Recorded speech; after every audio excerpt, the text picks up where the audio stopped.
ये ग्रंथराज रेणसार जी में परमात्मा अवस्था प्राप्ति का उपाय बताया जा रहा है। आत्मा कैसे परमात्मा बनती है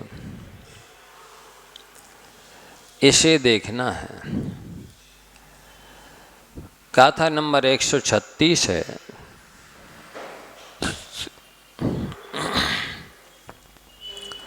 किम बहुनाहो तजिबहि रप्पि सर्वाणि शैल भावाणि भजि मध्यम परमप्पा बत्तु सर्वाणि भावाणि। किम बहुनाहो तजिबहि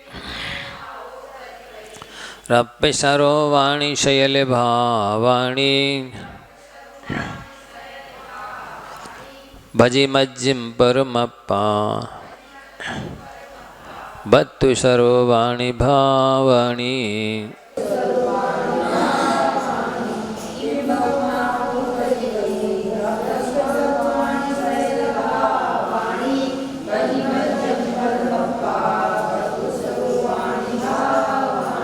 अब कहते हैं कि हे बाबू जी वो सुनो, ज़्यादा कितना बतलाएं आपको। सारभूत बात ये है कि आपको ये समझना है कि बहिरात्मा जीव की, बहिरात्मा शब्द के सिनोनिम या पर्यायवाची नाम मीनिंग क्या क्या है ये आप समझ लो। उसको बहिरात्मा भी कहते हैं, उसी को मिथ्या दृष्टि कहते हैं, उसी को अज्ञानी कहते हैं, उसी को बहिरात्मा कहते हैं। तो वो जो अज्ञानी है, बहिरात्मा है, मिथ्या दृष्टि है, उसकी मान्यताएं जितनी भी हैं, कितनी हैं आपको पहले बताया, बताओ। बहिरात्मा की कैसी मान्यताएं होती हैं? उस मिथ्या दृष्टि की, नास्तिक की या अज्ञानी की। मैं सुखी दुखी मैं रंग के राव,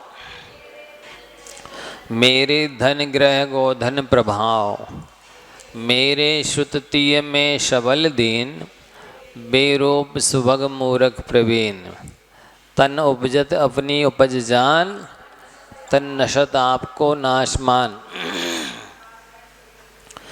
मतलब ये जो 7 तत्वों की भूल मिथ्या दृष्टि के अंदर रहती है कि साता वेदनी के उदय से यदि इंद्रियजन्य सुख प्राप्त हुआ तो अपने को सुखी मान लिया, हम तो प्रभु की कृपा से सुखी है।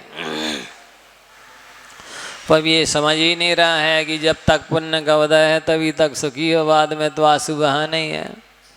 ये शाश्वत अवस्था तो है नहीं, स्थायी अवस्था तो है ही नहीं, परमानेंट व्यवस्था तो है ही नहीं। असात वेदनी का उदय हुआ, हम तो बहुत दुखी हैं, भगवान रूठा है। काय को रूठेगा और काय को खुश होगा वो? है भगवान वीतराग है, विराग देश करते नहीं। लेकिन वो बहिरात्मा मिथ्या दृष्टि अज्ञानी सारा श्रेय कभी भगवान को देगा, कभी अपने ऊपर लेगा, लेकिन समझता नहीं ये कर्मों का खेल है। कर्मोदय में कभी ऐसी स्थिति बनती है कि सुखी होता है पुण्य के उदय में, कभी ऐसी स्थिति बनती है असात वेदनी के उदय में दुखी होता है, कभी लाभांतराय कर्म का उदय होता है तो गरीब होता है, कभी लाभांतराय कर्म का क्षम होता है तो धनी होता है, राजा बन जाता है, कभी गोधन होता है, प्रभाव होता है। ये सब पुण्य कर्म का महात्म्य है। और पुण्य भी तो कर्म ही है आखिर, कर्म तो शाश्वत होता नहीं एक जैसा। लेकिन वो अज्ञानी, वो मिथ्या दृष्टि, वो बहिरात्मा, वो दीर्घ संसारी सब स्थिति को समझता नहीं। कभी कहेगा मैंने ऐसा किया, तो कभी कहेगा कि भगवान की कृपा से जो ना होगा वही होगा, मालिक की मर्जी के बिना कुछ नहीं होता है। मतलब उसको पता ही नहीं है कि मालिक कुछ करता ही नहीं, भगवान कुछ करता नहीं है। और आप भी अपने भावों को ही अच्छे बुरे कर सकते हो, वस्तुतः उससे ही पुण्य पाप का बंधन है, और क्या कर सकते हो।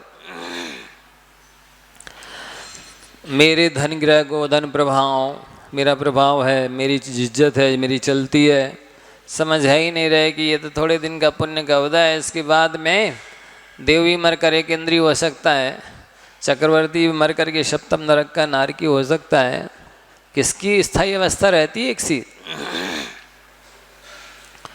मेरे सुतती है, मेरी तो स्त्री है, मेरे पुत्र हैं, मैं सबल बलवान हूँ, मैं दीन हूँ, मैं तो इन दीनी हूँ, कुछ नहीं कर सकता,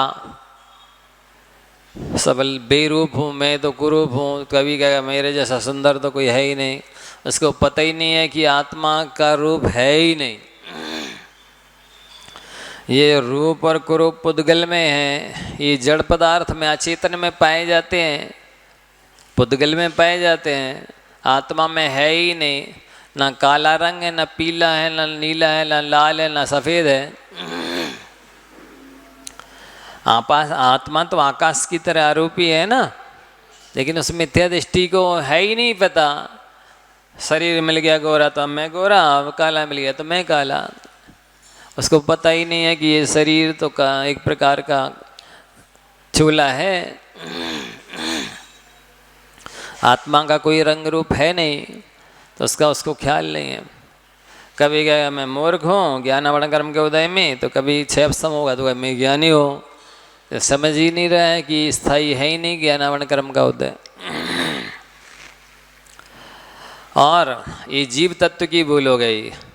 अब अजीव तत्व की भूल क्या है? तन उपजत अपनी उपज जान। तन की उपजत शरीर उत्पन्न होता है, जन्म किसका होता है? शरीर का कि आत्मा का? है? देखो अभी स्थायी कुछ है ही नहीं निर्णय। किसका जन्म होता है? वस्तुतः आत्मा तो शाश्वत है, स्थायी है, परमानेंट है। वो ना जन्म लेती है ना मरण करती है, केवल पर्याय बदलती है। जैसे रंगमंच पर बहुरूपिया होता ना, तो कभी राजा का वेश धारण करेगा, तो कभी भिखारी का वेश धारण कर लेगा, तो कभी स्त्री का, तो कभी पुरुष का रोल करता है। ऐसे ये आत्मा अनेक तरह की कर्म बांधती है, तो ये अनेक तरह की पर्याय रूपी रूप धारण करके रोल करती है। तो अब क्या निश्चय रखोगे किसका जन्म होता? शरीर का। तन उपजत अपनी उपज जान, यही तो भूल है। शरीर की उत्पत्ति में आत्मा की उत्पत्ति माना। मेरा बर्थडे है आज, लो बर्थडे मनाया जा रहा है? संसारियों को तो मनाने नहीं चाहिए। कोई महापुरुष हो जिन्होंने रत्नात्र धारण किया हो, परोपकार किया हो, सपर कल्याण किया हो, धर्म की प्रभावना की हो, तो भाई ठीक है, हम उसकी अनुमोदना कर रहे हैं कि इनने रत्नात्र धारण किया, कि प्रभावना की, तब त्याग किया है। आपने क्या किया है? भोग भोगे हैं, पाप किए हैं, उसकी अनुमोदना करना क्या? समझ में आ रहा है ना? तो बर्थडे मनाना संसारियों का ऐसे ही है कि संसार की वृद्धि करना है, संसार को निमंत्रण देना है, नए नए शरीरों को निमंत्रण देना है।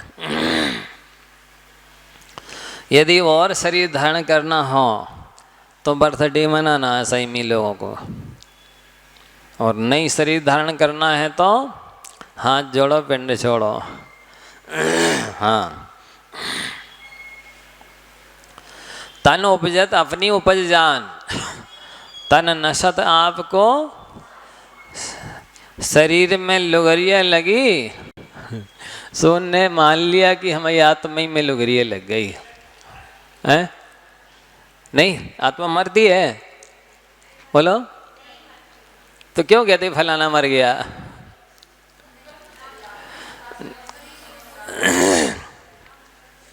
तो ये बोलो ना कि उसका ट्रांसफर हो गया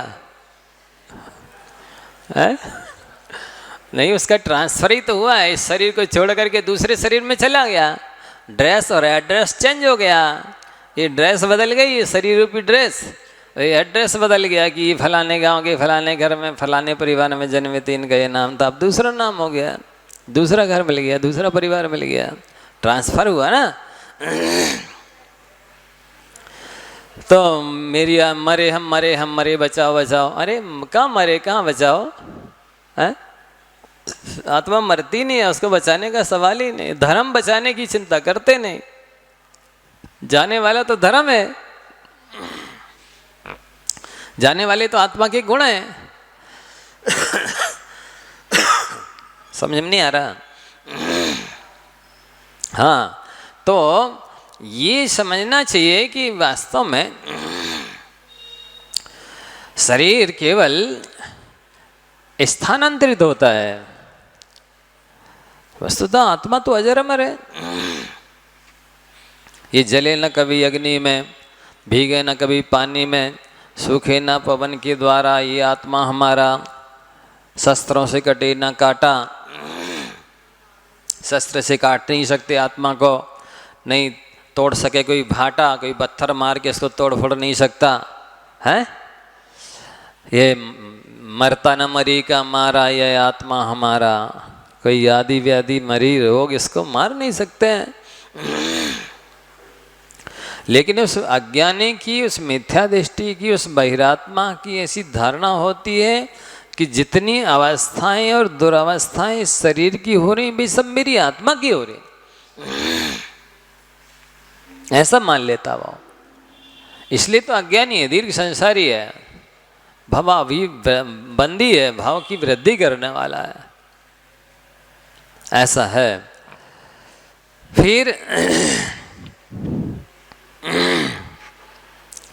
तन उपजत अपनी उपज जान, तन नशत आपको नाशमान, ये अजीब तत्व की बोल हो गई। फिर आश्रव तत्व की बोल क्या है? रागादि प्रकटी दुख देन, तिन्ही को सेवत गिनत चैन। राग द्वेष काम क्रोध ईर्ष्या घृणा मद मत्सर इत्यादि जो विभाव विकार हैं, साक्षात अनुभव कर रहा है कि इनकी वजह से हम दुखी हो रहे। नहीं पढ़ते छड़ाला में, यह रागे आगे दहे सदा ताते समामृत शेये, चिर भजे विषय कषाय अवितो त्याग निज पद वेये। नहीं पढ़ते कि राग आग की तरह जलाती है। आग तो केवल वर्तमान के ईंधन को जलाती है, ये राग रूपी आग आत्मा के क्षमादि 10 धर्मों को, 10 लक्षण, 16 कण, रत्नात्रय आदि आत्म धर्मों को जलाती है ये राग रूपी आग। और ऐसे जला के राख खाक कर देती है कि करोड़ों संख्यात असंख्यात अनंत भावों तक इस जीव को पुनः रत्नात्रय की प्राप्ति दुर्लभ हो जाती है, आत्म कल्याण दुर्लभ हो जाता है। इसलिए आचार्य कह रहे हैं चिर भजे विषय कसाय, अब तो त्याग है। क्या कह रहे हैं? हे आत्मा, अनादि काल से तूने विषय कषायों का सेवन किया है, भोग खूब ऐसो आराम किया, फैसिलिटी भोगी है, अब त्याग दे, संन्यास ले ले। ध्यान से सुनना और पढ़ना। क्या लिखा? चिर भजे विषय कसाय, ये नहीं लिखा चिर भजे पंच परमेष्टि अब तो त्याग। बोलो, लिखा है किसी शास्त्र में? लिखा है ऐसा कि चिर भजे देवशास्त्र गुरु अब तो त्याग, ऐसा ही नहीं लिखा, विषय कसाय लिखा है। और यही राग लेना, विषय कसाय का राग। यह राग आग दहे सदा, वहाँ जो राग रूप राग को आग की उपमा दी है, वो विषय कषाय के संबंधी राग की आग जलाती है। पंच परमेष्ठी के राग का जो राग है उसको आग की उपमा दी गई। वो वस्तुता वीतरागता की ओर ले जाने वाला है, इसलिए वीतराग ही है वो। इसलिए हे भव्य जीवो, ध्यान से सुनो, धर्मोपदेश को ठीक से समझो।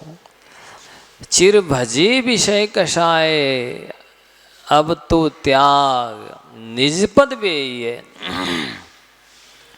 विषय कषायों का सेवन चिर अनादि काल से किया है, इसलिए इनको त्याग करके आत्म कल्याण करो।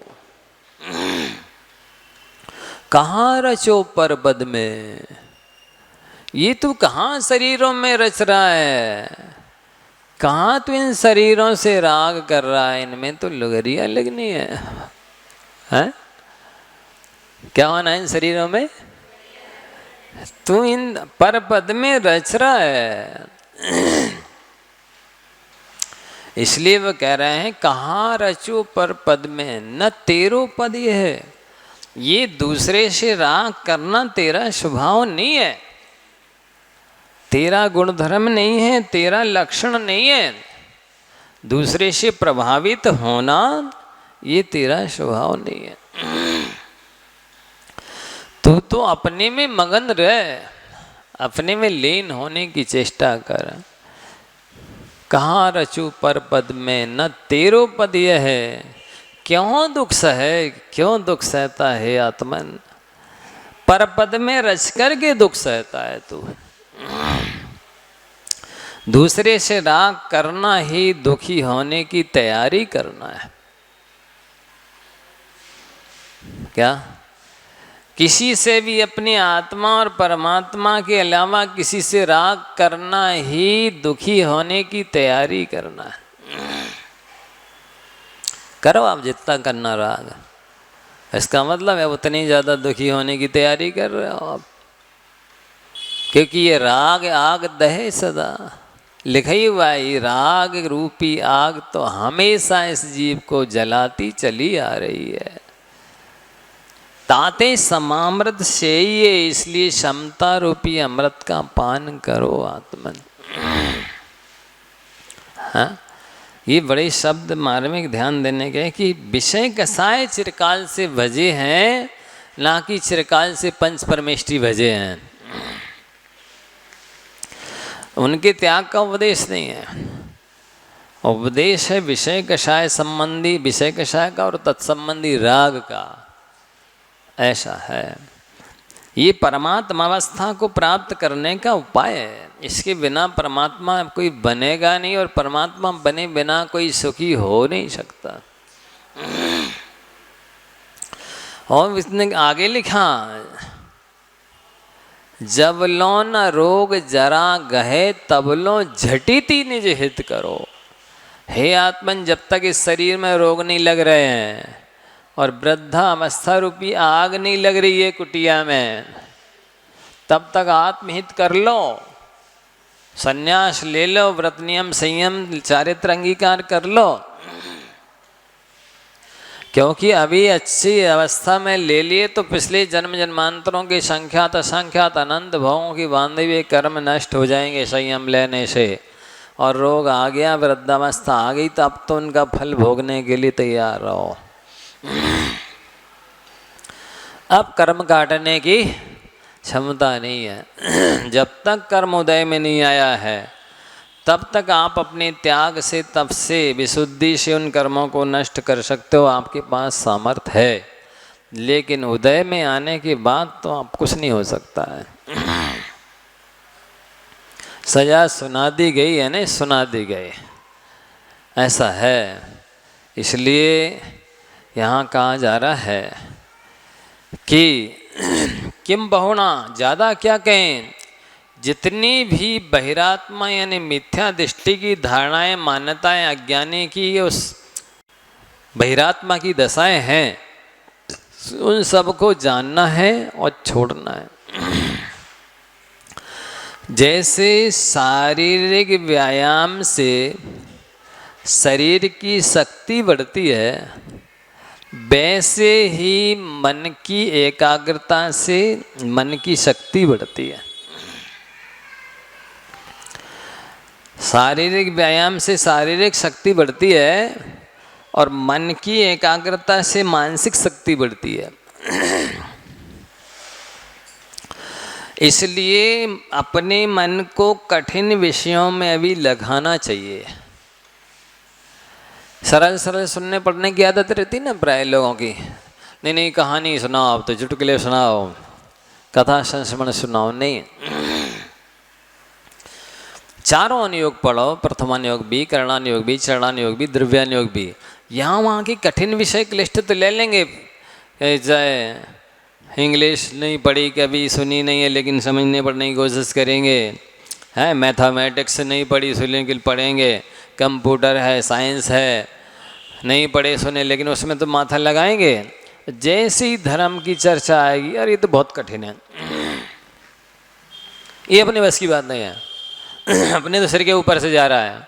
महाराज जी कहाँ की सुनाने लग गए, कहाँ ऐसे सोचने लग जाए। लेकिन ये नहीं सोचते हैं कि जो चीज़ पहली बार सुनोगे वो तो कोई भी वो कठिन लगेगी। बार बार आप उस विषय को सुनेंगे, पढ़ेंगे, चिंतन मन करेंगे, सरल हो जाएगी। Practice makes in a man perfect. अभ्यास व्यक्ति को पूर्ण बनाता है, परफेक्ट पक्का बनाता है, इसलिए अभ्यास तो करना ही पड़ेगा। तो कठिन विषयों पर भी अपने मन को एकाग्र करना चाहिए, जिससे मन की शक्ति बढ़े और मन पर सच्चा नियंत्रण पाया जा सके। मन पर नियंत्रण पाने का अर्थ है एकाग्रता लाना, और एकाग्रता का मतलब है कि वर्तमान क्षण में जीना।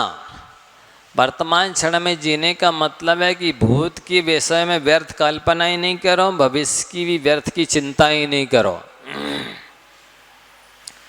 क्योंकि भूत निकल चुका है, वो आपके हाथ में नहीं है। भविष्य अभी आया नहीं है, वो भी आपके हाथ में नहीं है। आपके हाथ में है यदि कुछ तो वर्तमान है, और उस वर्तमान क्षण को उसके आप कर्ता भोक्ता स्वामी जो बनना चाहो बन जाओ, कर लो। आपके लिए 100 का नोट 1000 का नोट दे दिया है, अब आप चाहो तो जहर खरीदो और चाहो तो अमृत खरीदो, आपके ऊपर है। नोट तो वही है, एक व्यक्ति जहर खरीद रहा है, एक अमृत खरीद रहा है, तो उसके विवेक पर निर्भर करता है कि उसे क्या खरीदना चाहिए। इसी तरह ये 100 या 1000 के नोट की भांति आपको मनुष्य पर्याय मिल गई है। अब इस मनुष्य पर्याय को आपको धन कमाने में लगाना है, सर्विस में लगाना, कि बिजनेस में लगाना है, कि क्रिकेटर बनना है, कि पायलट बनना है, कि क्या बनना है, आप देख लो। ये सब संसार की अवस्थाएं प्राप्त रगोरे स्थायी तो है नहीं कुछ भी, इनमें सुख शांति मिलने वाली है ही नहीं। सुख शांति तो एक ही उपाय है कि इस जो आज तक नहीं किया, क्या नहीं किया बताओ? आत्म कल्याण के अलावा बाकी संसार के काम अनंतों बार किए हैं। तो मनुष्य पर्याय आत्म कल्याण करने के लिए मिली है, इसलिए मनुष्य पर्याय जीने मरने के लिए नहीं मिली, जन्म मरण मिटाने के लिए मिली है। तो वही रत्नात्रय को, संन्यास को, दीक्षा को धारण करके आत्म कल्याण करना, उन्हीं के लिए आचार्य ने कहा धनी धन्य है जे जीव नरभव पाए, यह कारज किया तिन ही अनादि भ्रमण पंच प्रकार तजवर सुख लिया। उन्हीं ने पंच परावर्तन रूप संसार को खत्म करके शाश्वत सुख को, अस्थायी आनंद को प्राप्त किया है। वे धन्य हैं। किसी भी शास्त्र में यही नहीं लिखा कि धनी धन्य है वे जीव जिनने पायलट बन के अपने जीवन बिताया, क्रिकेटर बन के जीवन बिताया, कि जो वर्ल्ड मैगजीन है उसमें रिच मैन के रूप में सबसे ऊपर नाम पाया, धनी धन्य है वे जीव नहीं लिखा है, बिल्कुल नहीं लिखा। किसी का फिल्म एक्टर बनना है, देखो तो जरा, है किसी को कलेक्टर बनना है, किसी को क्या बनता है तहसीलदार बनना है, किसी को विधायक बनना है, प्रधानमंत्री बनना है, मुख्यमंत्री बनना है, ये सब पद जितने भी मतलब उपाधियां हैं ये सब अस्थाई हैं। जितने भी पद हैं वे अपद हैं, आपद के आस्पद हैं, अस्थाई हैं, विपत्ति के ठिकाने। देखो आप देखेंगे कोई भी पद होता है ना, फिर उस पद से उतरने के बाद उस व्यक्ति के सामने भूत जुड़ जाता है। भूतपूर्व अध्यक्ष, भूतपूर्व प्रधानमंत्री जीते जी भूत बन जाते हुए। बोलो, और गिनी मानी महाराज की समाधि हो जाए तो बोलेंगे भूतपूर्व? हाँ नहीं, भूतपूर्व कुंद कुंद आचार्य कोई नहीं बोलता है। नहीं, कुंद कुंद समाधि भी नहीं बोलते, बस ज्यों का तुम आचार्य कुंद कुंदे हो। है? लेकिन सांसारिक जितने भी पद हैं उन सब के आगे भूत शब्द जुड़ जाता है। भूतपूर्व, मुख्यमंत्री, प्रधानमंत्री, राष्ट्रपति, विधायक, सबके साथ भूत जुड़ जाता है। लेकिन धार्मिक कोई भी पद हो, आचार्य उपाध्याय साधु का भूतपूर्व नहीं जुड़ेगा, ऐसा है ये। लेकिन समझते नहीं है ज्ञानी जी। अस्थाई जिनको जिंदा जीते जो भूत बना दे, ऐसे पदों के लिए मरते हैं। तो वर्तमान क्षण में जीना, इसका तात्पर्य है प्रत्येक कार्य को मन लगाकर करना। अब इसमें भी आपको ध्यान रखने की आवश्यकता है। प्रत्येक कार्य में लेना धार्मिक कार्य नहीं। तो महाराज जी आपने कहा था प्रत्येक कार्य को मन लगाए करना, इसलिए हम कपड़ा धो रहे हैं तो मन लगा के कर रहे हैं, और आटा मार रहे तो मन लगा के कर रहे हैं, क्योंकि आपने कहा है जो भी काम कर रहे विषय कसाय के संसार के सबको मन लगा के करना, आपने नहीं बोला। उधर क्या लगाना? आत्मज्ञानात् परम कार्यम न बुद्धौ धारे चिरम कुर्याद अर्थवसात किंचित वाक्याभ्यम मतत्परा। आत्म कल्याण की बात के अलावा कोई भी बात बुद्धि में ज़्यादा देर रखनी नहीं चाहिए। आत्म कल्याण करना है ना, तो आत्मज्ञान के अलावा, आत्म कल्याण की बात के अलावा दूसरी बात ज़्यादा देर मन में घूमनी नहीं चाहिए। संसारिक कोई भी काम विषय कषाय के, गृहस्थी के, परिवार के करना पड़े तो शरीर से कर दो, नहीं चले काम तो वचन भी लगा दो, लेकिन मन को तो गुरु और प्रभु के चरणों में रखो। वाक्याभ्यम लिखा है, वचन से और शरीर से करो, अतत्परा, लेकिन मन से उसमें संलग्न नहीं हो, रचो बचो नहीं, आसक्त नहीं हो। ये आपको ध्यान रखना है। जैसे वेश्या है, जीवन में अनेकों से शारीरिक संपर्क करती है, लेकिन एक को भी अपना नहीं मानती, ऐसे विरक्त रहो मन से सब चीजों से।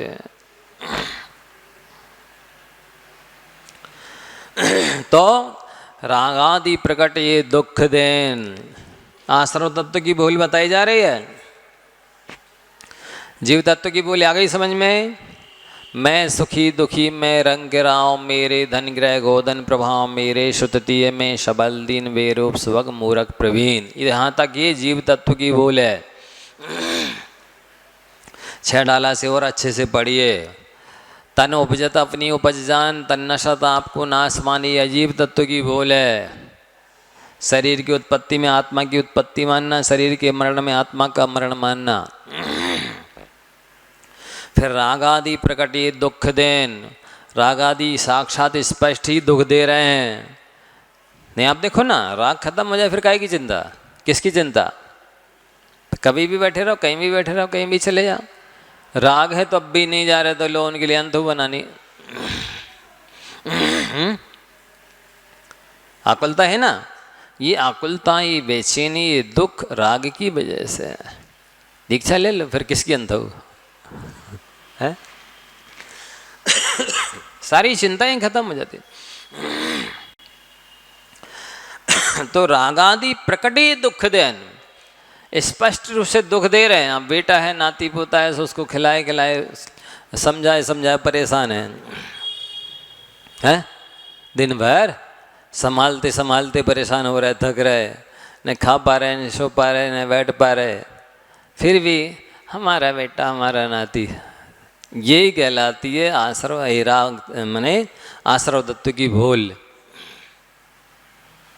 रागादि प्रकट ये दुख देन, प्रकट में राग है, अब वो बच्चा गाली दे रहा, अपमान कर रहा है, जाओ तो दद्दा घरे बैठो, कि फिर पहुँच राग के वशीभूत होकर के पहुँच गए दुकान पे, अपमान सह रहे, अपनों ही तो मोड़ा है। लो, प्रकट में दुख भोग रहे हैं, फिर भी ये सुख मान रहे। रागादि प्रकट ये दुख देन, तिन ही को सेवत गिनत चैन, ये बहिरात्मा मिथ्या दृष्टि की पहचान है, अज्ञानी की पहचान है, दीर्घ संसारी की पहचान है, कि जिनसे दुख मिल रहा है, जिनसे चिंतित हो रहा है, जिनसे कर्म अशुभ कर्मों का बंद हो रहा है, जिनसे संसार बढ़ रहा है, उन्हीं को अच्छा मान रहा है और अपने मान रहा है। यही तो मिथ्यात्व है, यही तो अज्ञान है, यही तो गलत धारणा है, ये आश्रव तत्व की भूल है। फिर आगे क्या है, शुभ अशुभ बंद की फल मंझार, रति अरति करे निज पद विचार। बंद तत्व की भूल है ये। समझना है आपको कि शुभ बंद और अशुभ बंद दो तरह की बंद है। बंद तो बंद ही है, इसको बंद मानो, शुभ अशुभ, और लेकिन इतना मानो कि शुभ बंद होगा तो इसके निमित्त से हम मोक्ष मार्ग में चल सकेंगे, क्रमशः आत्म कल्याण कर सकेंगे। और अशुभ बंद होगा तो हम अशुभ में ही पड़े रहेंगे, संसार में विषय कषाय में ही पड़े रहेंगे। लेकिन अंतर तो समझो, बंद को बंद तो समझो ना, अंतर समझ रहा ना, बंद को बंद समझ रहा है। हमने तो कर ली पूजा, अभिषेक कर आए, बस हो गया कल्याण, हमने तो व्रत कर लिया। पहले ये तो समझो, अपने पूजा की, अभिषेक किया है, व्रत नियम संयम पाले, कसाई कितनी घटी है, मोह कितना कम हुआ, विषयों पे प्रति आसक्ति कितनी कम हुई। हमको तो 20 साल हो गए पूजा करते, हो 20 साल हो गए, 20 साल हो गए व्रत पालते। हमने तो 1234 व्रत कर लिए, उपवास कर लिए, ठीक है कर लिए, राग कितना कम हुआ। वो 20 साल पुरानी बुराई चल रही जो वो मिट्टी कि नहीं मिट्टी, 1234 उपवास कर लिए हैं, 1234 क्षमा वाणी मना ली, कसा ज्यों की त्यों बनी है, हो जाए कल्याण। ये कहलाती है बंद तत्व की भूल। शुभ अशुभ बंद के फल मझार, रति अरति करे निज पद विचार। अपना पद समझे नहीं, मेरा पद तो क्षमा है, मेरा पद तो है दूसरों को कितनी गलती करें क्षमा कर देना, क्षमा मांग लेना, ये मेरा पद है, ये मेरा स्वभाव है, ये मेरा लक्ष्य है, ये गंतव्य है। इससे कर्मों की नजरा होने, इससे शाश्वत सुख मिलना है, सो वो तो हम मांगे, हम तो नहीं मांगे, मरते मर जाएंगे लेकिन हम क्षमा नहीं मांगेंगे,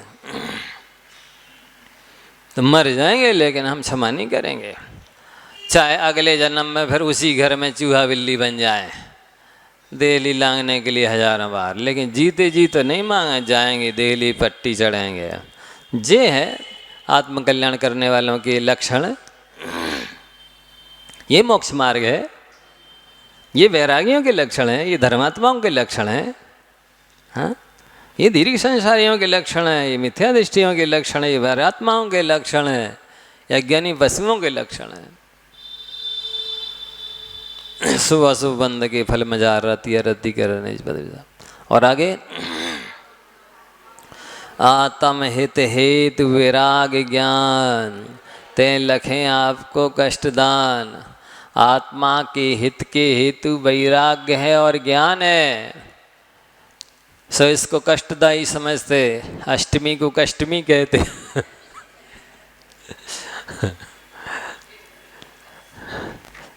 तो मतलब जिससे कल्याण होना है, कर्मों की निर्जरा होनी है, आसक्ति घटनी है, धर्म ध्यान बढ़ना है, उसको दुखदायी समझता है।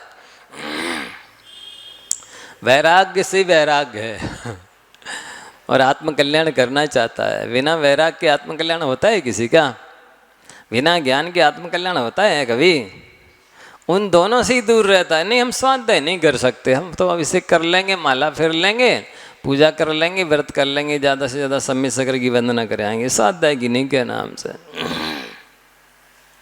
यही तो वैरात्मा का लक्षण है, यही तो मिथ्या दृष्टि की, अज्ञानी की, दृढ़ संसारी की पहचान है। और किसे कहते हैं दृढ़? कोई अलग से सिंह पूछ होते हैं क्या? है कोई दूसरी पहचान है उसकी? यही पहचान है कि ज्ञान और वैराग अच्छा नहीं लगना, इसका मतलब है वो दीर्घ संसारी है। क्योंकि आत्महित हेतु विराग ज्ञान, तो लखें आपको कष्टदान, आत्मा के हित के हेतु वैराग और ज्ञान ही है। अच्छे लगने चाहिए। ये नहीं लग रहे हैं तो ये आपकी संबर तत्व की भूल है।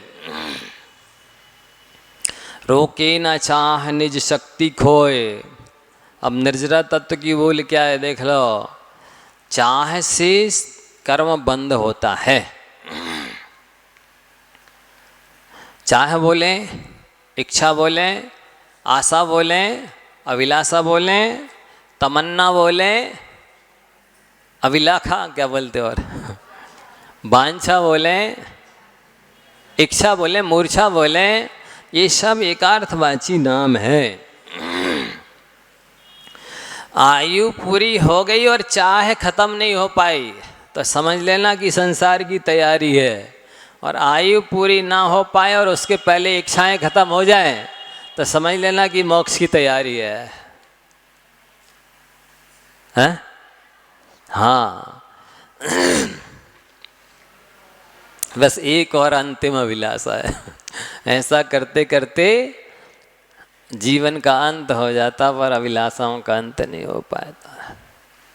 तो इच्छा मोहिनी की पर्याय है। मोहिनी कर्म घातिया कर्म का भेद है। घातिया कर्म सारी पाप प्रकृतियां हैं। तो आप इच्छा कर रहे हो इसका मतलब है कि पाप कर रहे हो।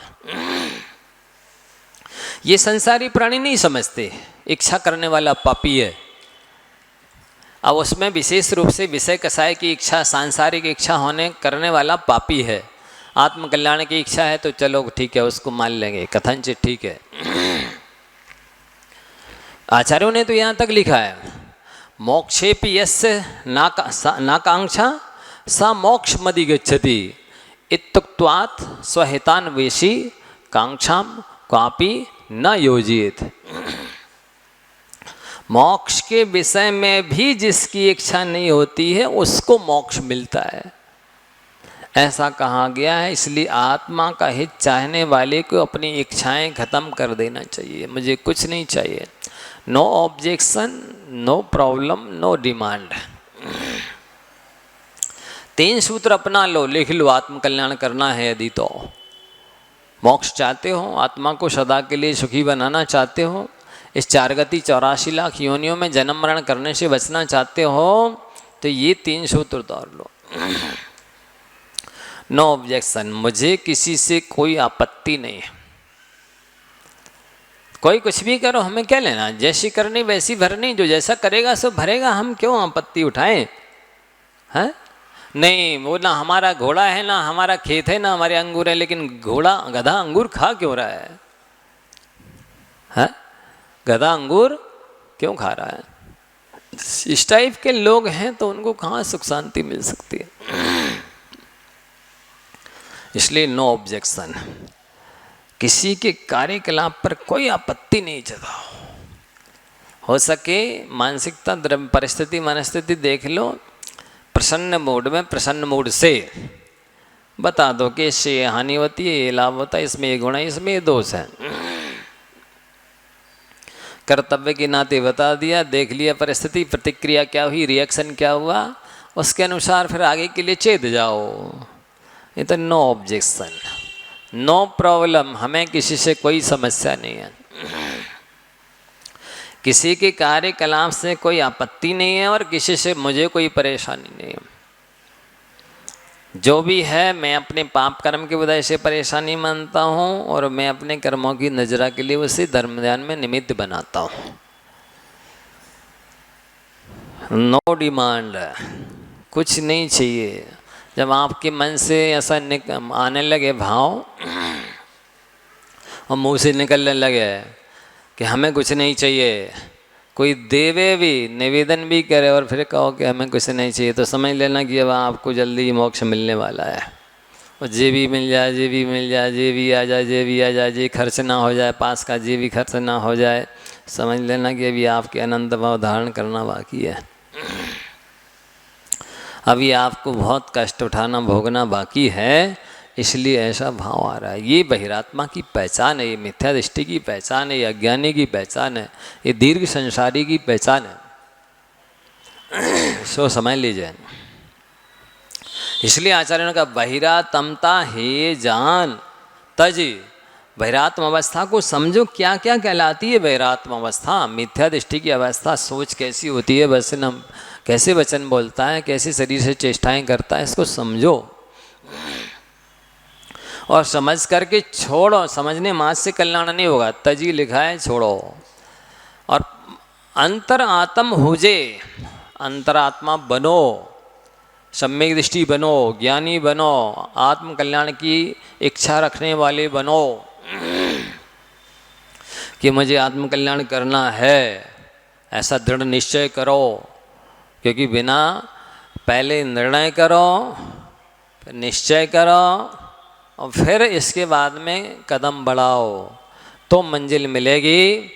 निश्चय नहीं करोगे तो भी नहीं मिलने वाली है, निर्णय नहीं करोगे तो भी नहीं मिलने वाली है, कदम नहीं बढ़ाओगे तो भी मंजिल मिलने वाली नहीं है। अंतरात्म हो जे, अंतरात्मा बनो, धर्मात्मा सच्चे मायने में स्वयं की दृष्टि में बनो। Honesty is the best policy, ईमानदारी सबसे अच्छी नीति है, हर क्षेत्र में सफलता दिलाने वाली नीति है। ईमानदारी ना किसी के चरणों में झुकने देती है और ना किसी की नज़रों में गिरने देती है। क्या? ईमानदारी ना किसी के चरणों में झुकने देती है, ना किसी की नज़रों में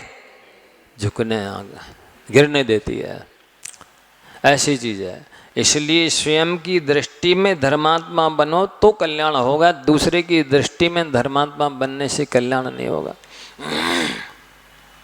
क्योंकि आजकल प्रशस्ति पत्र बहुत बांटे जाने लगे हैं, जगह जगह दानवीर, धर्मश्रेष्ठी हैं, अच्छी अच्छी उपाधि, त्यागी वैरागी, कोई भी उपाधि दी जा सकती है।